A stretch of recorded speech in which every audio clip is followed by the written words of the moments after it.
Okay, so one last time from the top. My name is Peter Parker. I was bitten by a radioactive spider and gained spider-like abilities.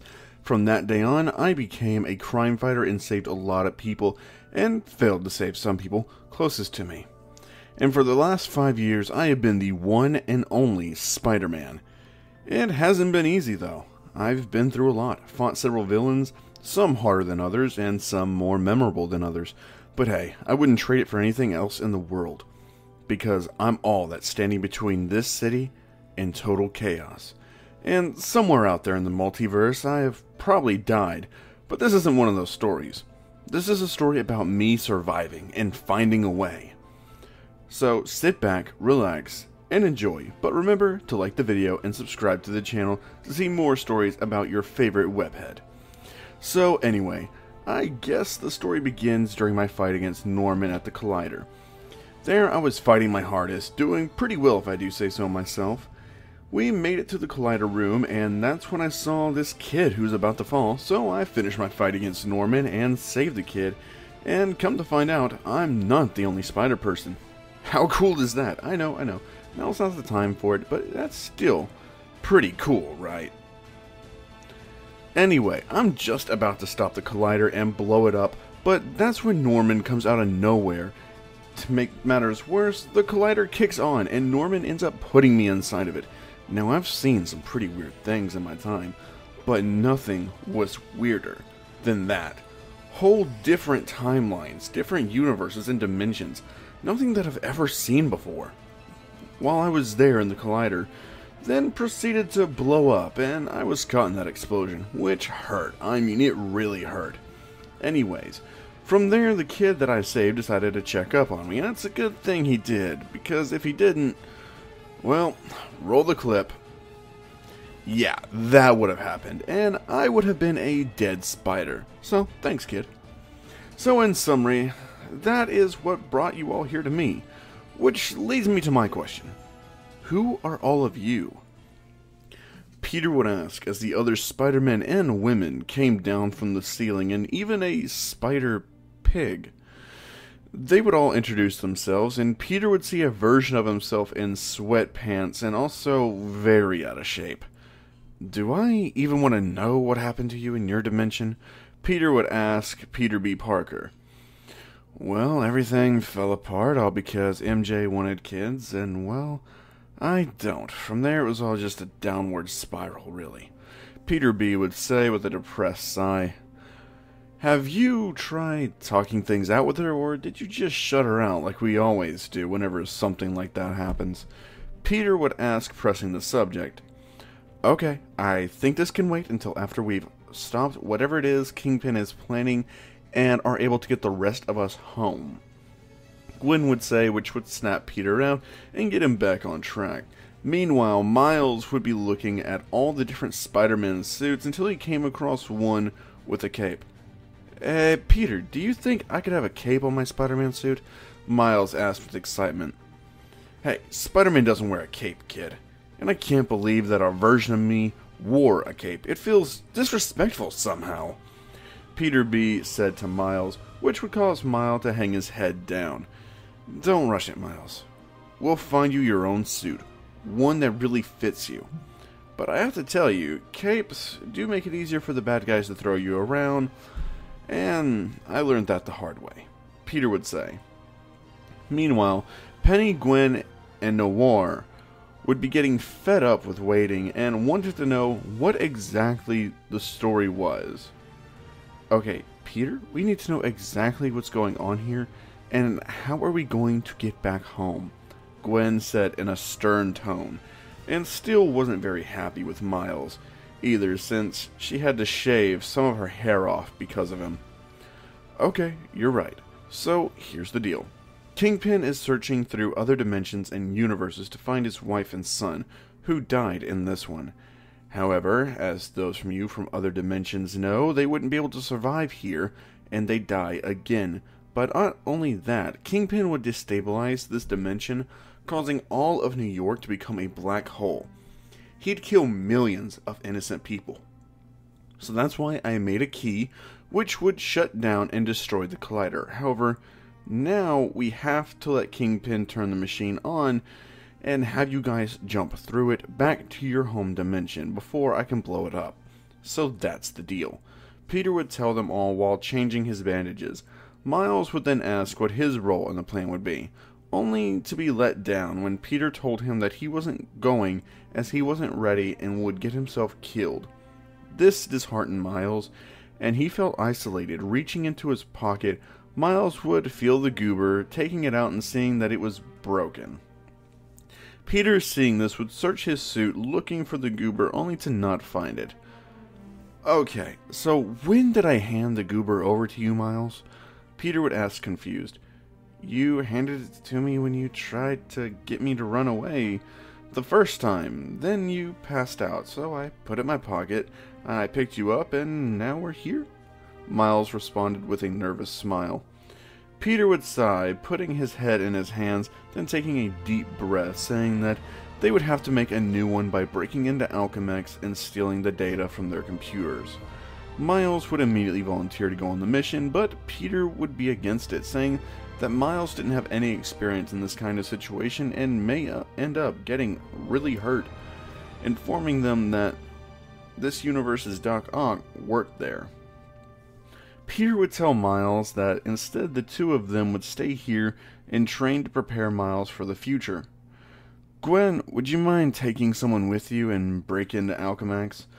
I would go myself, but I'm not fully recovered, and it's my responsibility to train Miles into a proper Spider-Man. Peter would say. Yeah, I got it, Gwen replied, with a smile, as she'd asked Noir to go with her and Peter B., who would be asked, but he would really turn it down, saying that he wanted to know how Spider-Baby was going to turn out. Penny would volunteer to go with them, and Gwen would accept as the trio left for their mission. Gwen would tell Miles that she had faith in him. Miles would watch Gwen, Penny, and Noir all head up towards the door.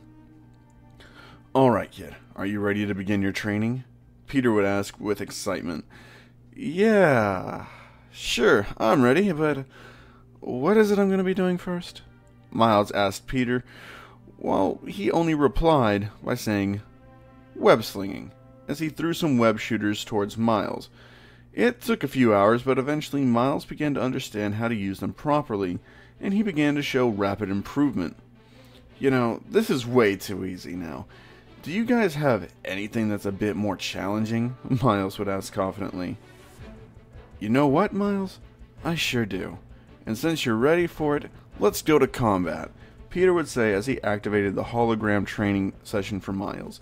The first couple rounds were easy and Miles' confidence grew, up until a hologram of Green Goblin appeared and would proceed to wreck Miles, causing Miles to be put under an extreme amount of stress, which caused for Miles to unleash a huge venom blast that not only defeated Green Goblin, but also knocked out the power to Peter's lair and the surrounding 3 blocks.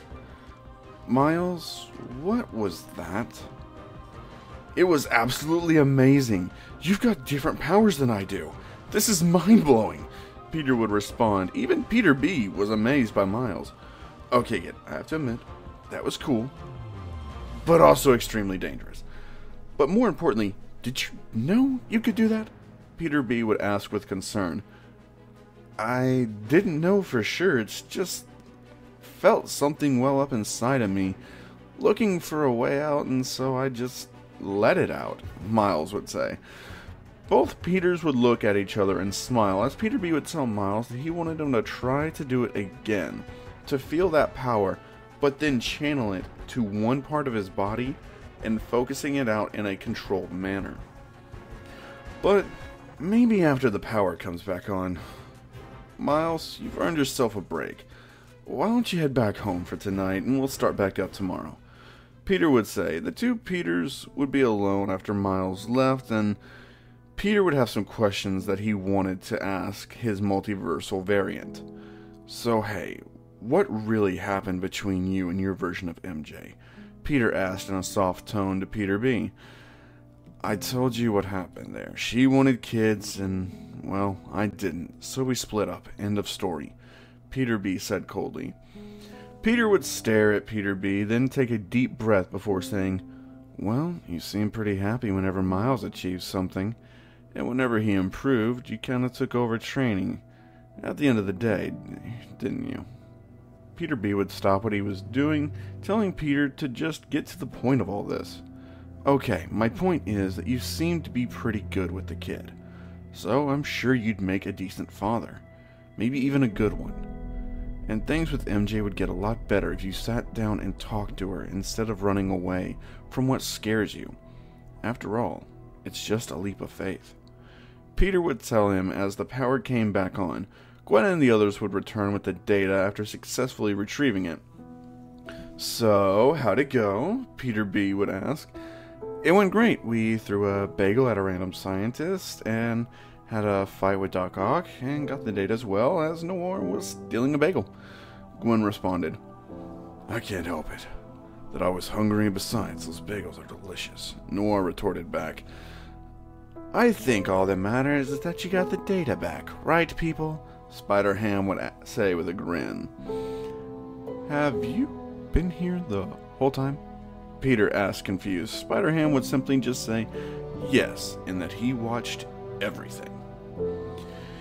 The Peters would just look at each other and sigh. Meanwhile, Kingpin was holding a meeting where he had many villains around him.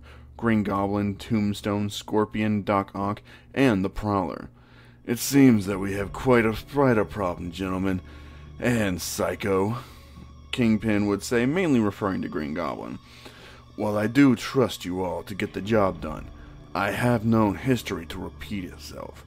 So now I've come to understand that you may need some help.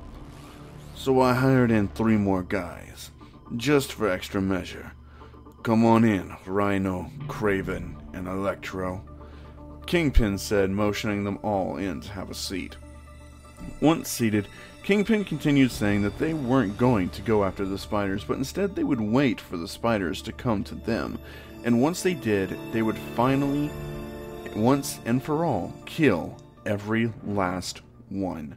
The next day, Miles would continue his training, but this time he'd be under Peter B, while the other Peter would be making the goober with Penny, while Noir was obsessed with the Rubik's Cube. Gwen would be helping out with Miles' training as well, saying that he's made a whole lot more progress in such a short amount of time. Peter B would agree, but would also state that Miles was still holding back, like he wasn't trusting himself. Well, I'm still getting used to my powers. I'm not really sure how I'm supposed to be doing these things on my own, Miles replied softly. Peter B would tell Miles to put on a Spider-Man suit and to follow him, that today he'll be getting some field training. Peter would protest, saying that Miles wasn't ready for any field missions yet. However, Peter B had enough, telling Peter that he needed to trust him and Miles, and that going out and getting some real experience would make the difference to Miles, allowing him to get past his nervousness and take a leap of faith. Peter, I need this, man. I can't keep going through virtual reality holograms and expect to be Spider-Man the same way you all are. I need to go out there and prove myself. I almost watched you die last time. And who knows what we might be up against this time. These guys won't be there after you send them all back. Please, give me the chance to prove myself, Miles said, begging Peter to have faith in him. Gwen offered to go out with them, but Peter B turned her down, saying that Miles was his student and that it needed to be him and Miles. That way, Miles wouldn't be distracted. Peter eventually agreed, saying that Miles was right and that he needed to go out there. Peter also said that he was going to go clear his head. Swinging through the city, Peter reflected on the night he was almost killed. Peter's thoughts were interrupted as he heard the sound of an alarm going off. It was an Alchemax research center. Peter decided that he'd investigate, seeing that the wall was completely destroyed, wondering what could have done this. It didn't take long for him to find an interesting answer, seeing a hulking mass of what seemed to be a monster made of black ooze. Peter began to fight the creature, but was quickly overwhelmed by the sheer strength the monster seemed to possess. Peter then saw some downed power cords. Jumping into action, Peter would quickly web them up and pull them towards him. Once they were in his hands, he would then plunge them deep into the monster, dropping him. As the black ooze fell onto the ground, Peter saw that it was a scientist underneath it. Reaching into the black ooze, Peter would pull the scientist out. While checking on him, Peter didn't notice the black ooze that began to attach itself to him. Peter was trying everything to get the scientist to wake up, but it was no good, as the man was already dead. Peter was filled with rage, where he slammed his fist into a wall which completely destroyed it. Peter was shocked. He didn't think that he meant to do that. Peter looked down at his suit to see it was now completely black. This confused him, but he didn't have time to dwell on it, as he heard the police sirens as the police arrived.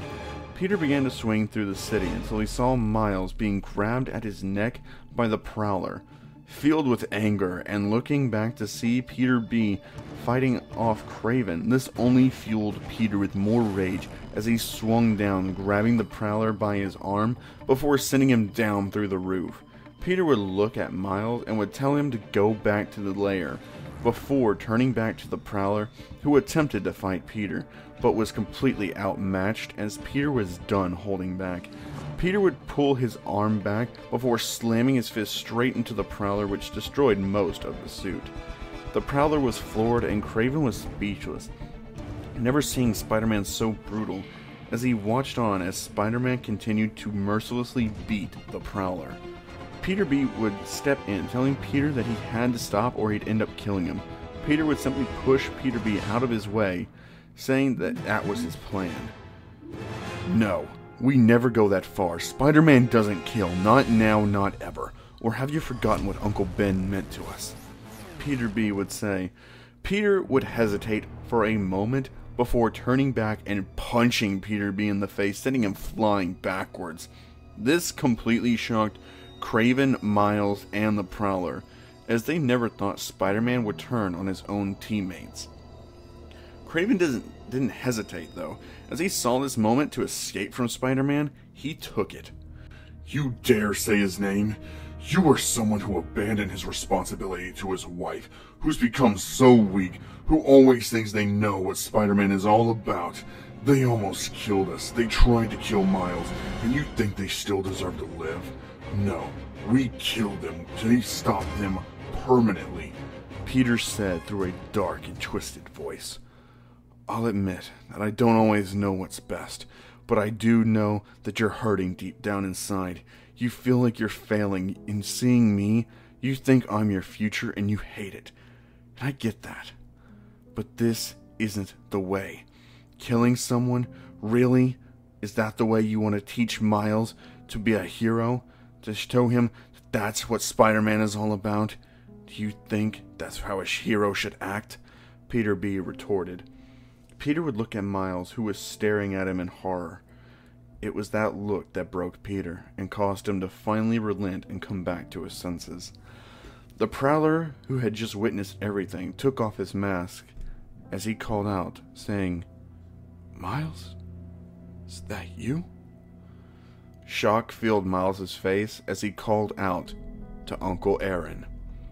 This completely shocked both Peters, as this was something that they weren't expecting. Miles, I could have killed you, man. Why didn't you come to me with this? Aaron asked Miles with concern in his eyes. Uncle Aaron?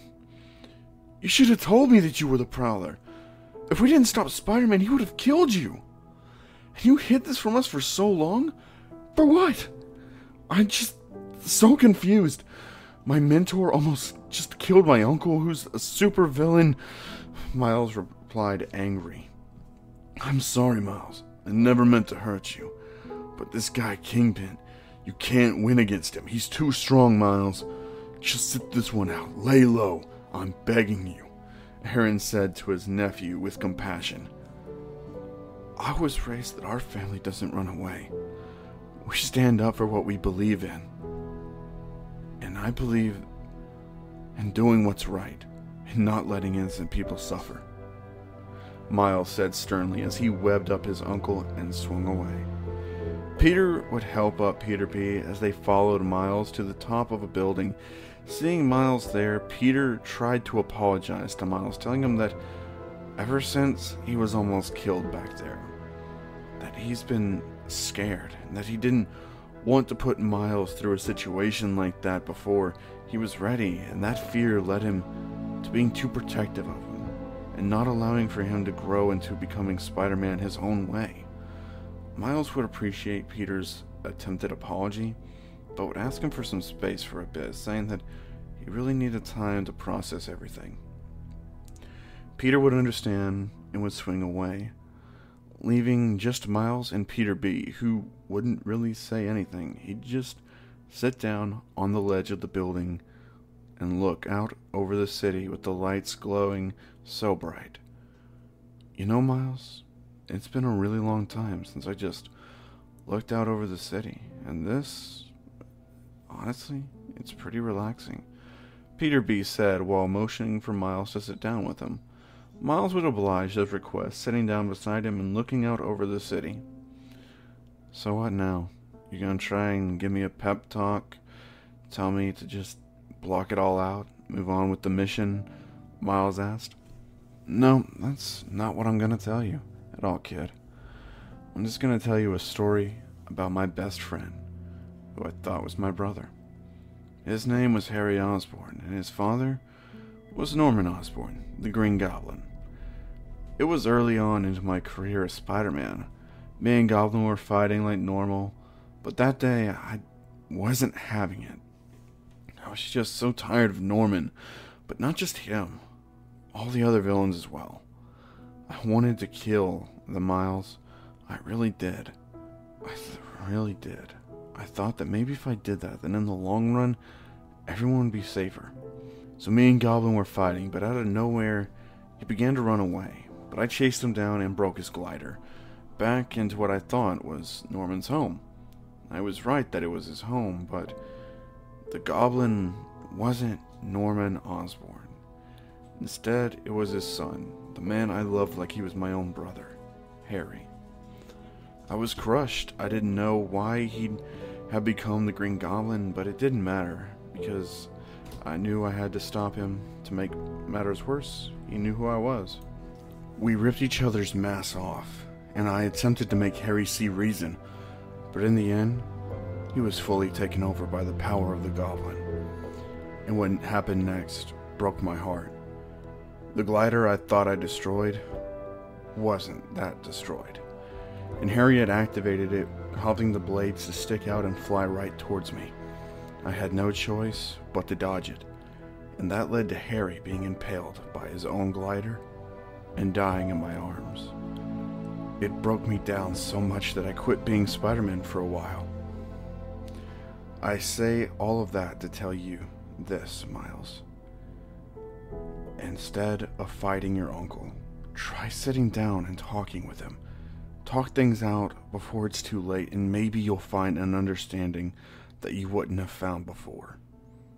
Because unlike me and Harry, he is your family, Miles. And deep down, you know he loves you.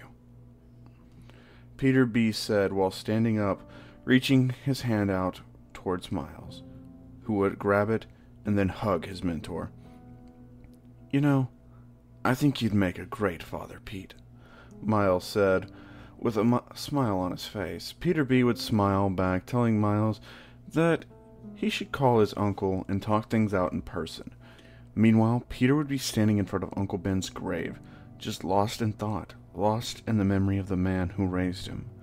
Peter wouldn't know what to do. He didn't know why he almost killed the Prowler, but he felt great shame in his actions. Peter would ask for forgiveness from Uncle Ben's grave, until he was startled by a voice, and would frantically look around, but nobody was there. Peter thought he was just going insane, until he heard it again. A dark and sinister voice, but one that spoke softly into his mind, saying that he was right to have wanted to kill the Prowler, that he was a bad man and had done terrible things. Peter would say that it was true, that Prowler wasn't a saint and had done many terrible things and had hurt a lot of people as well. Then we should kill him. It would make the others scared. So scared that they wouldn't do anything wrong again. The voice spoke to Peter. The voice was starting to convince Peter more and more that it was right, and that they shouldn't be so lenient on criminals, that they had the power to make the decision on who lives and who dies, and that they should do it, since it would be their responsibility. That by doing that, they would save more people, and that together, they would save everyone. And Peter liked the sound of it, but still wasn't fully sure of it, and decided that he must really be getting tired if he's beginning to hear voices that just aren't there. Peter thought about going back to the shed with everyone, but decided against it, telling himself that he needed a night away from everyone and this multiversal madness. And Peter would go home and get some sleep. While Miles was just arriving home, to his surprise, his Uncle Aaron was there with his mom and dad. "Miles, it's okay. Your uncle told us everything about him being the Prowler, and he said that you had something that you might want to tell us," Jeff would say to his son with compassion and curiosity. "Miles, it's okay.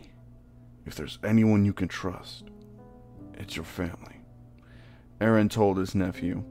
Miles would take a deep breath before telling his family everything about being Spider-Man, but keeping the other Spider-Man's identities secret.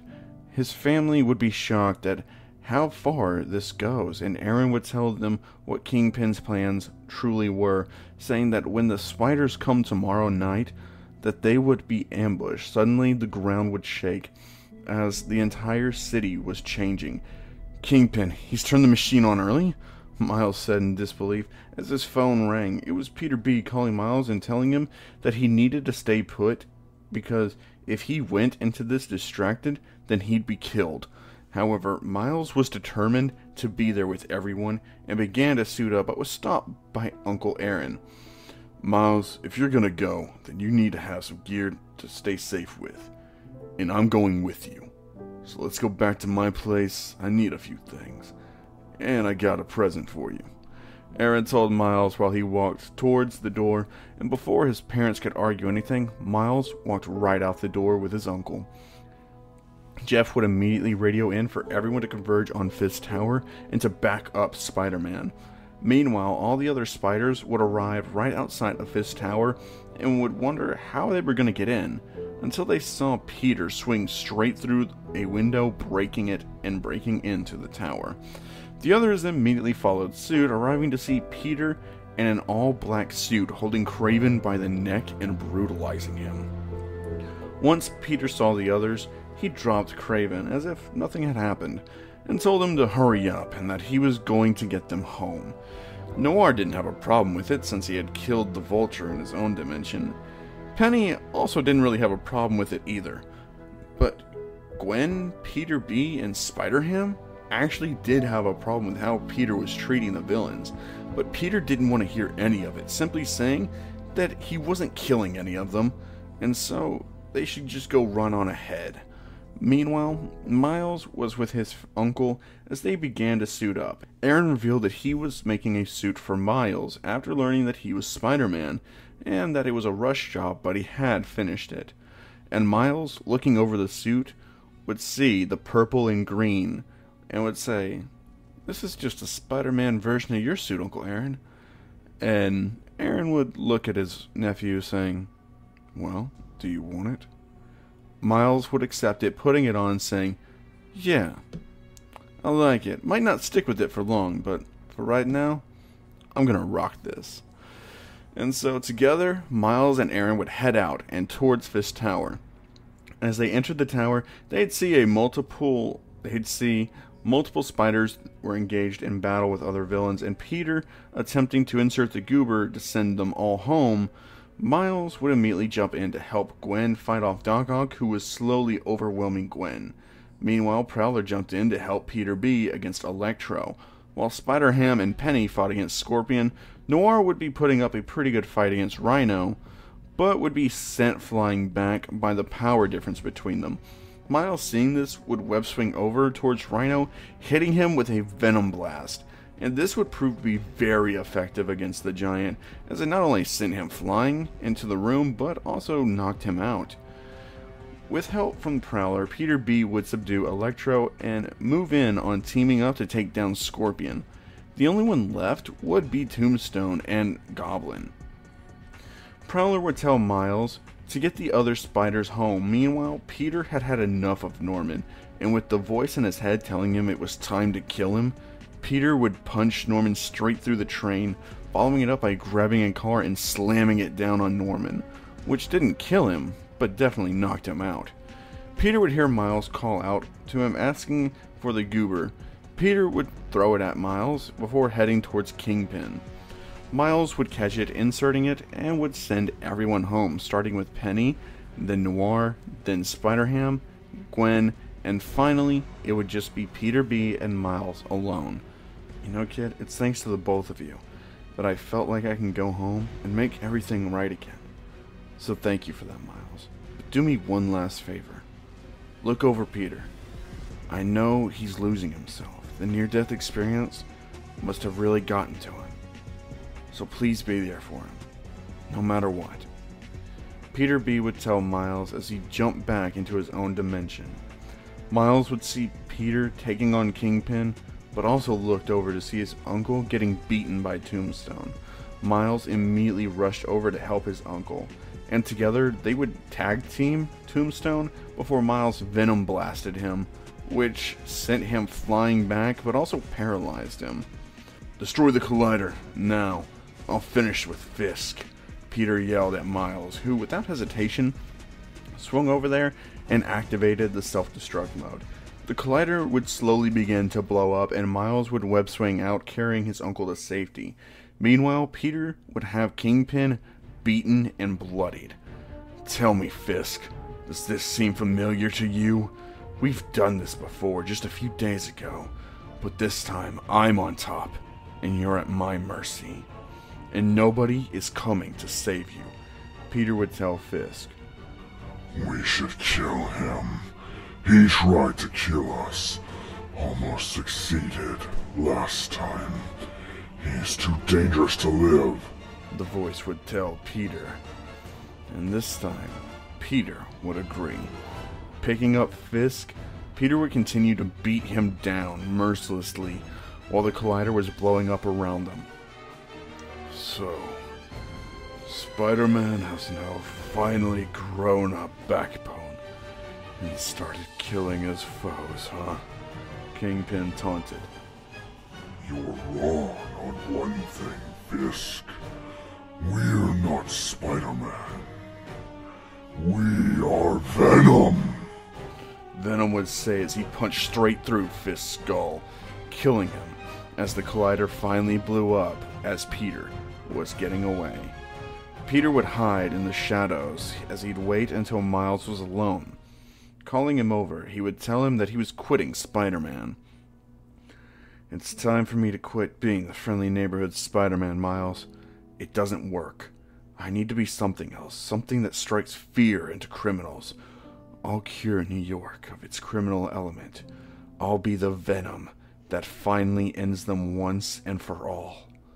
So from now on, Miles, you are the one and only Spider-Man. Peter said as he swung off, leaving Miles before he could even get a word out of his mouth. Months would pass, and Miles wouldn't have seen Peter. Nobody would. In fact, there were stories going around of a figure in the night that if he caught you, you wouldn't get a second chance. Criminals began to become afraid to go out at night, as they would say, run away from Venom. And that's the ending of this story. I hope you guys really do enjoy it. I took a lot of inspiration from some comics that I had actually read lately about Spider-Man, Spider Shadow. That had a lot of inspiration on the second half to the ending of this story, along with a manga I actually read called Spider-Man Fake Red, which if you guys haven't checked it out, you definitely need to do so. I think it's one of the better Spider-Man stories that's come out lately. But yeah, Anyways, I hope you guys have enjoyed, and stay tuned for next week as we finally continue on with What If Deku Was Batman Beyond. And also, a little bit of a surprise here at the end for you guys. I finally did get the art back in for Magneto's son, fully colorized and everything, along with Spider-Man and MHA, and so they should be on screen now. Tell me what you guys think about them, and actually comment down below which series do you guys want to see after Batman Beyond Deku. Is it Scarlet Spider Deku, Magneto's son Deku, Spider-Man and MHA, or you guys want to see Superman Deku? That one's also done. It should be on screen now. Along with that, or do you guys want to see the Sabretooth reboot? You guys want to see that one next? Let me know down in the comment section below. And until next time, I've been Crown Fiend, and I hope you guys have a great rest of your day. Peace.